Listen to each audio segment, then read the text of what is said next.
انہوں نے یہ سارا منظر دیکھا، لیکن جب حسین ابن علی اپنی دفعہ گھوڑے پہ سوار ہوئے تو لگتا یہ تھا کہ ان سے زیادہ بہادر کوئی نہیں۔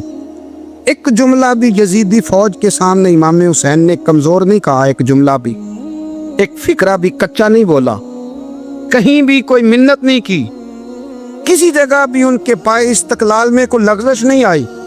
جب لوگوں کو پتہ چل جائے کہ اب سامنے موت ہی موت ہے، سوائے اس کے چارہ کچھ بھی نہیں، تو بہت ساری رخصت اور اجازت تو دین بھی دیتا ہے، اور امام حسین کسی جگہ کسی رخصت پر عمل کرتے نظر نہیں آتے۔ ڈٹ کے بات کی، ڈٹ کے، اور پھر جب میدان میں نکلے، اللہ اکبر، تو ابن سعد کہنے لگا کہ اگر دو دو کر کے ایک ایک کر کے جاؤ گے تو یہ 45,000 کا لشکر سارا حسین کاٹ ڈالے گا، یک بارگی حملہ کرو گے تو بات اتنی استقامت، اتنا۔ آج تو لوگ ڈپریشن کے مریض ہیں، آج تو لوگ ٹینشن کے مریض ہیں، ہر دوسری بات میں لوگ کہتے ہیں وہ بڑا، پر کس بات سے؟ مطلب کیا آپ نے زندگی میں صرف جاب نہیں مل رہی، صرف بیماری آ گئی، صرف خرچہ نہیں گھر میں بڑا کس بات کا ڈپریشن؟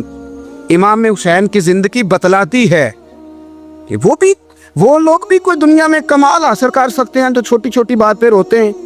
مال بھی ہے، جوانی بھی ہے، گھر بھی ہے، مکان بھی ہے، بچے بھی ہیں، عزت بھی ہے، صرف پیسے نہیں۔ اور انسان ہے کہ آنکھیں نہیں کھل رہی، وہ سمجھتا ہے میں کسی کام کا ہی، فقط پیسے نہیں بس۔ او خدا کے بندو، امام علی مقام نے فرمایا سارا کچھ لٹا کے بھی جو میدان میں کھڑا رہے اسے حسین ابن علی کہا جاتا ہے، اسے حسین ابن علی کہا جاتا ہے۔ حسین ابن علی کی شان رفت کوئی کیا جانے، حسن جانے، علی جانے، نبی جانے، خدا جانے، کون جانے امام علی مقام کا معیار۔ تو امام حسین رضی اللہ تعالیٰ عنہ کی زندگی ہمیں بتاتی ہے کہ ذوق والی عبادت کرو۔ امام حسین کی زندگی ہمیں بتاتی ہے کہ جب تم سخاوت کرو تو پھر اپنی حیثیت سے بڑھ کر کرو۔ اور امام حسین کی زندگی ہمیں بتاتی ہے کہ دل میں کسی کے لیے کوئی بات نہ رکھو، صلح کرنے میں پہل کرو، محبتیں کرنے میں آگے بڑھو۔ اور امام حسین کی زندگی ہمیں بتلاتی ہے کہ جب دنیا میں تم نے کچھ کرنا ہے تو پھر ڈٹنا بھی سیکھو، پھر کھڑے ہونا بھی سیکھو۔ یہ نہ دیکھو کہ حالات، امام حسین نے ایک دن بھی حکومت نہیں کی، یزید نے 4.5 سال کی، لیکن قیامت تک دلوں پہ حکومت امام حسین کی رہے گی۔ رمضان المبارک مہینوں میں سے وہ عظیم مہینہ ہے جس کا نام اللہ نے قرآن میں بیان فرمایا۔ ارشاد فرمایا شہر رمضان الذی انزل فیہ القرآن، رمضان کا وہ مہینہ ہے جس میں ہم نے قرآن مجید کو نازل فرمایا۔